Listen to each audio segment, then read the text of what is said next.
¿De qué sirve la biología? Mire que la pregunta se la hace un biólogo. ¿Para qué sirve la biología? Qué espanto esas horas. Bueno, yo tuve muy buen maestro de biología, pero si me pongo a ver a algunas personas que he conocido que sienten que desperdiciaron una parte importantísima de su vida cuando eran jóvenes y bellos, sentados en un oscuro y sucio salón de clases, escuchando a una persona aburrida hablar de un tema aún más aburrido, los bichos. Mire. Bien decía Einstein que la emoción más grande que puede experimentar un ser consciente es la del descubrimiento, la de ver cosas que nadie había visto antes, la de entender cosas que nadie había logrado comprender antes. Él dice que es la emoción de donde viene todo el trabajo científico y todo el trabajo artístico de la humanidad, es la base de la ciencia y del arte, es la base de la actividad intelectual. La curiosidad, pero no la simple curiosidad de irse a asomar detrás de la puerta a ver quién está allí, sino la curiosidad de entender lo que nadie ha entendido antes. La curiosidad de ver, por ejemplo, cómo se ve el mundo desde la punta de la montaña más alta, por ejemplo. O cómo se ve la Tierra desde la Luna. ¿Esto qué tiene que ver con la biología? Ahí le va.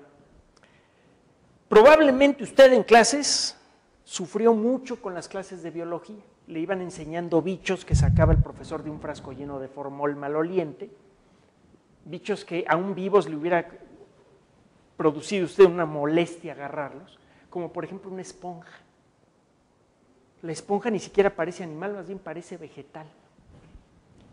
Las esponjas, ¿para qué sirven?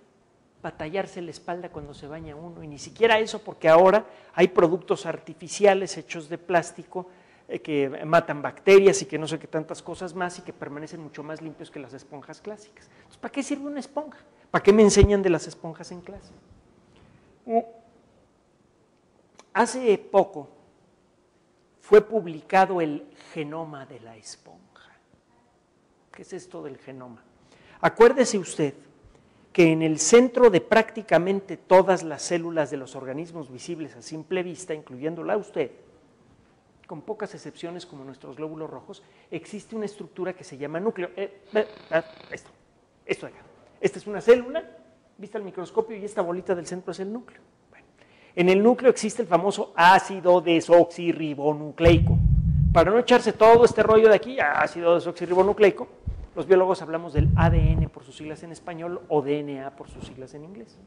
En el ADN existen bloques de información química que sirve cada uno de ellos para fabricar una proteína.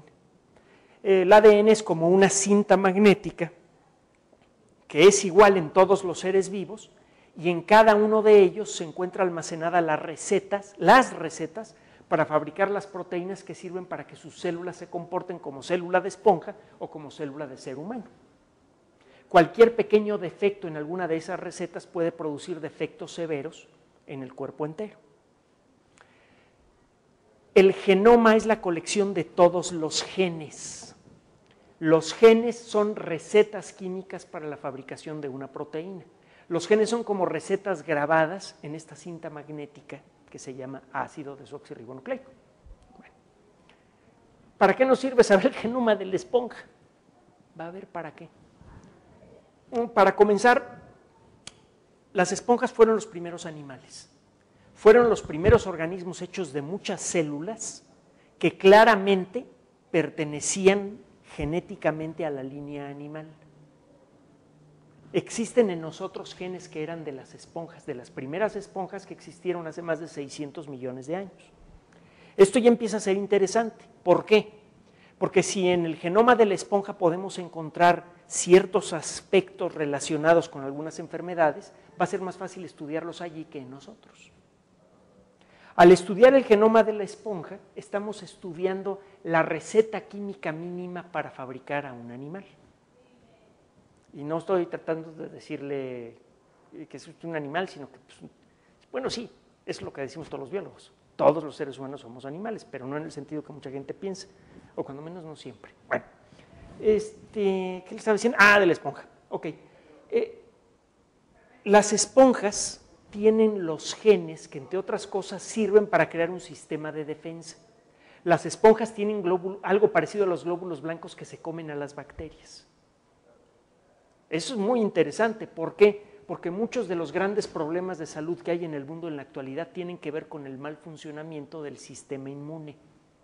Si pudiésemos estudiar un sistema inmune animal sencillo, podríamos entender mejor de dónde vienen muchas enfermedades autoinmunes, que son muchas. Por ejemplo, el vitiligo, que es una enfermedad autoinmune, el lupus eritematoso, hasta la caída del cabello.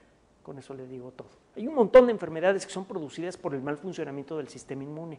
Además, en el genoma de la esponja hay unos cuantos genes que gobiernan la forma en la que se reproducen las células.